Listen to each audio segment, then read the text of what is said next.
Ambassador కారవేటినో Girish, ఆఖరికి మనం ఏం చెప్పాలనుకుంటున్నాము అని చెప్తే నేను ఇవాళ భారతదేశపు బ్యూరోక్రసీ గురించి మాట్లాడదామని అనుకుంటున్నాను. ఇండియన్ అడ్మినిస్ట్రేటివ్ సర్వీసెస్ గురించి మాట్లాడదామని అనుకుంటున్నా. దాని లోపల ప్రక్షాళన అసలు ఆస్కారం ఉన్నదా, చెయ్యగలుగుతామా, చేసే శక్తి మనకున్నదా, మొట్టమొదట ఆ సామర్థ్యం మనకున్నదా? ఇట్లాంటి ప్రశ్నలు మీకు కూడా ఎన్నో వచ్చి ఉంటాయి. ఎందుకంటే ఒక సామాన్యుడికి సమస్య ఇవాళ బ్యూరోక్రసీ అయిపోయింది. రాజకీయ నాయకులు అట్లీస్ట్ 5 సంవత్సరాలకు మార్చే హక్కు మనకి ఇచ్చింది రాజ్యాంగం. కాకపోతే ఒక్కసారి బ్యూరోక్రసీలో లోపలికి ఎంటర్ అయిపోయిన తర్వాత వీళ్ళు ఒక మర్రి చెట్ల లెక్క నాటుకపోయి ఎఫిషియన్సీ ఏంది, ఇన్ఎఫిషియన్సీ ఏంది, అసలు ఎవరు మానిటర్ చేస్తున్నారు అని ఒక తర్జన భర్జన తరుణంలో ఇవాళ మనకు అర్థమవుతుంది ఏందని అంటే బ్యూరోక్రసీ మీద డిస్కషన్ ఖచ్చితంగా జరగాల, దాని మీద రిఫార్మ్స్ గురించి మనం చర్చించాలి. ఇలా దేశ ఆర్థిక వ్యవస్థ ఆర్ టు దట్ మ్యాటర్ ఆర్థిక స్టోరీ ఇట్లా మనం చూసుకొని చదివితే, ఎకనామిక్ స్టోరీ ఇట్లా చదివితే ఎన్నో ఎండ్యూరింగ్ ఇష్యూస్ కనిపిస్తాయి మనకు. Whether it may be income inequality or under ఇన్వెస్ట్మెంటే తీసుకోండి, క్రిటికల్ సెక్టార్లలో అండర్ ఇన్వెస్ట్మెంటే తీసుకోండి, ఎస్పెషలీ బ్యూరోక్రాటిక్ ఇన్ఎఫిషియన్సీ. సో మనం ఫోకస్ కంప్లీట్గా ఇవాళ బ్యూరోక్రాటిక్ ఇన్ఎఫిషియన్సీ మీద ఫోకస్ చేద్దాం. ఇవాళ ఇండియన్ అడ్మినిస్ట్రేటివ్ సిస్టమ్ ఏదైతుందో ఇవాళ చాలా దూరం పోయింది మన ఇండియన్, నిజంగా చెప్పాలనంటే నేషన్స్ గవర్నెన్స్లా చాలా ముంగడికి పోయింది. ఇన్ఫ్యాక్ట్ బ్యూరోక్రసీ ఇవాళ నిజంగా చెప్పాలనంటే వెంటిలేటర్ మీద ఉన్నది. ఖచ్చితంగా బ్యూరోక్రసీ ఒక urgent reform, administrative reform side చూస్తున్నది. ఎందుకంటే మన ఎకనామిక్ పొటెన్షియల్ని మన పొటెన్షియల్ వర్సెస్ పర్ఫార్మెన్స్ మానిటర్ చేసి చూసుకుంటే ఈ బ్యూరోక్రసీ ఇన్ఎఫిషియన్సీ వల్ల ఖచ్చితంగా అడ్మినిస్ట్రేటివ్ రిఫార్మ్స్ అనేది మనం తీసుకురావాలి.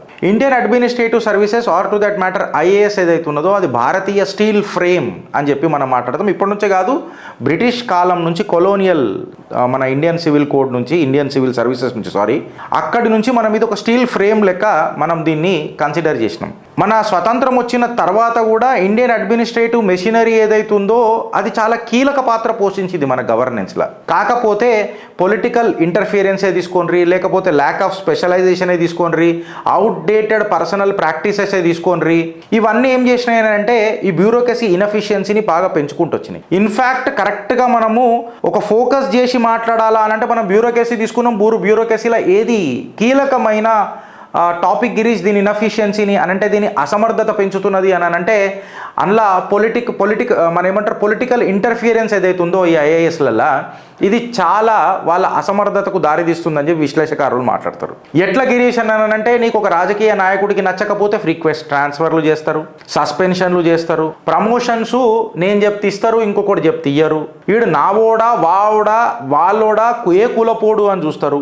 మెరిట్ కంటే ఎక్కువ ఇవాళ ప్రొఫెషనల్ మెరిట్ లేకనే పాయ, అసలు సెలెక్టివ్ పర్సనల్ అజెండా అనేది ముంగడికి వచ్చింది. ప్రొఫెషనలిజం అయితే గంగల కలిసింది. ఇప్పుడు ఈ కంప్లీట్ తర్జన భర్జనల ఫ్రీక్వెంట్ ట్రాన్స్ఫర్సే తీసుకోండి, లేకపోతే ఈ రికమెండేషన్సే తీసుకోండి, ఎక్సెట్రా ఇవన్నీ తీసుకొని చూస్తే ఎవరైతే ఐఏఎస్ ఆఫీసర్లకు డొమైన్ ఎక్స్పర్టైజ్ పెరగాలనో అది పెరగలేకపోతున్నది. ఎందుకు అనంటే ఖచ్చితంగా వీళ్ళు పెరగాలి, వీళ్ళు డొమైన్ ఎక్స్పర్ట్ పెంచుకోవాలా అని అనుకునే తరుణంలో వీళ్ళ ట్రాన్స్ఫర్లు అయిపోతాయి. వీళ్ళు డొమైన్ ఎక్స్పర్ట్ పెంచుకుందాము అని అనే తరుణంలోనే రాజకీయ నాయకుల ఒత్తిడి వలనో లేకపోతే ఏదన్నా దురదృష్టపు సంఘటన వలనో ఖచ్చితంగా వీళ్ళ ఏమంటారు ట్రాన్స్ఫర్స్ అయిపోతాయి. సో ఇలా ఇన్ఎఫిషియన్సీ పెరుగుతున్నది. కరప్షన్ ఇన్ఎఫిషియన్సీకి వన్ ఆఫ్ ది పెద్ద పాత్ర. బ్యూరోక్రసీలో ఇది లేదనని మాత్రం ఎవడు చెప్పలేడు, అది వాస్తవమే కాదు. ఇంకా కరెక్ట్గా చెప్పాలని అంటే వరల్డ్ బ్యాంక్ మెజర్ తీసుకొని మనం మాట్లాడితే గవర్నమెంట్ ఎఫెక్టివ్నెస్ ఏదైతే ఉన్నదో అది అలా క్లియర్ కట్గా ఇప్పుడు మనం వరల్డ్ బ్యాంక్ మెజర్స్ తీసుకొని మనం గిట్లా ఆ రిపోర్ట్ని తీసుకొని గిట్లా చదివితే ఇలా గవర్నమెంట్ ఎఫెక్టివ్నెస్లల్లా భారతదేశం ఏ రకంగా ఉన్నది అని అంటే poor quality of policy implementation and administrative ఇండిపెండెన్స్లా చాలా మనము ఇక నిజంగా చెప్పాలనంటే ప్యాథటిక్ సిచ్యువేషన్లో ఉన్నాము అని చెప్తున్నారు. ఇది వరల్డ్ బ్యాంక్ రిపోర్ట్ చెప్తున్న ఒక సర్వే రిపోర్ట్లో ఏమని చెప్తున్నారు అని అంటే poor quality of policy implementation ఉంది and moreover administrative independence అయితే అసలే లేదు అని చెప్తున్నారు. దేశ ప్రధాని నరేంద్ర దామోదర్ దాస్ మోదీ సర్కార్ వచ్చిన తర్వాత కొన్ని నిజంగా చెప్పాలంటే ఈ పొలిటికల్ ట్రాన్స్ఫర్ల మీద లేకపోతే పర్సనల్ ఫేవరెటిజంల మీద కొంచెం వీటి మీద చెక్ ఖచ్చితంగా పడ్డది. బ్యూరోక్రాటిక్ అకౌంటబిలిటీ అనేది ఖచ్చితంగా వచ్చింది. అయితే ఈ బ్యూరోక్రాటిక్ రిఫార్మ్స్ ఏదైతే మనం మాట్లాడుతున్నాం కదా ఇండియన్ అడ్మినిస్ట్రేటివ్ సర్వీసెస్లో 1966 నుంచే సవరణలు తీసుకురావాలా, రిఫార్మ్స్ తీసుకురావాలా అని చెప్పి ఎంతోమంది దీని మీద మాట్లాడినరు. ఇన్ఫ్యాక్ట్ 50 కమిషన్లు పెట్టినరు, 1966 నుంచి దీని మీద ఒక పెద్ద తర్జన భర్జన చేస్తూనే ఉన్నారు. మోడీ గవర్నమెంట్ కూడా దీన్ని చాలా డైవర్సిఫై చేద్దామని చూసింది, గవర్నెన్స్ని చాలా సింప్లిఫై చేద్దామని చూసింది బై బ్రింగింగ్ లాటరల్ ఎంట్రీ అని. దానికి కొంతమంది సీనియర్ బ్యూరోక్రాట్సే దానికి వ్యతిరేకంగా ప్రమోషన్స్ చేసినారు. అండ్ మోర్ ఓవర్ మన దేశంలో ఏ అపోజిషన్ పార్టీ ఉందో కూడా మన అందరికీ తెలుసు కాబట్టి దీన్ని ముంగట పడనీయలే. అందులో కూడా వీళ్ళ పర్సనల్ ప్రొఫెషనలిజం ఏడ దెబ్బతింటుందనో, లేకపోతే వీళ్ళకు మెరిట్ లేదు కాబట్టి, వీళ్ళకు పని చేసే సత్తా లేదు కాబట్టి ఎక్కడ వీళ్ళ జూనియర్ ఆఫీసర్లు ముంగడికి వెళ్ళిపోతారో అని చెప్పి ఒక ఐడెంటిటీ క్రైసిసే తీసుకోండి.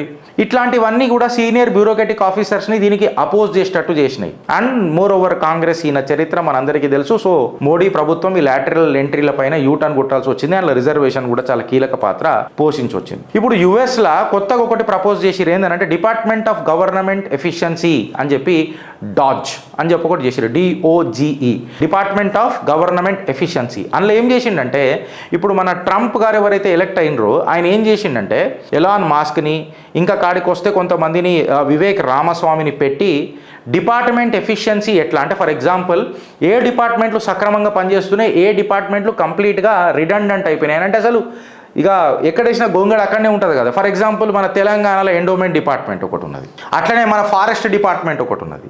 వీళ్ళు ఎక్కడేసిన గొంగడలు అక్కడనే, అసలు ఎవ్వరు చలనం ఉండదు, ఒక కార్యవాయి చెయ్యరు, ప్రజల సమస్యల మీద పట్టించుకోరు, ఏం చేయరు, జీతాలు తీసుకుంటారు, జీవితాలు సుఖమయంగా ఎంజాయ్ చేస్తూ ఉంటారు.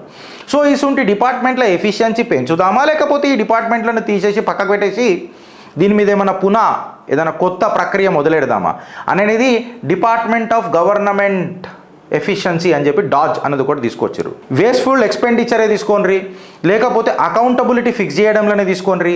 కంప్లీట్గా ఒక డిపార్ట్మెంట్ సక్రమంగా నడవనీకే ఏమేమి చేయాలో ఆ రూల్స్ ఫ్రేమ్ చేసి రిఫార్మ్స్ తీసుకొచ్చేటట్టు ఈ డాజ్ పనిచేస్తుంది. ఖచ్చితంగా భారతదేశంలో ఇది మనకు అవసరమా అని అంటే ఖచ్చితంగా అవసరం. కాకపోతే మనం ముంగటున్న ఛాలెంజెస్ ఇవాళ ఏమేమి ఉన్నాయని అంటే ఇది ఒక చిన్న టాస్క్ కాదు.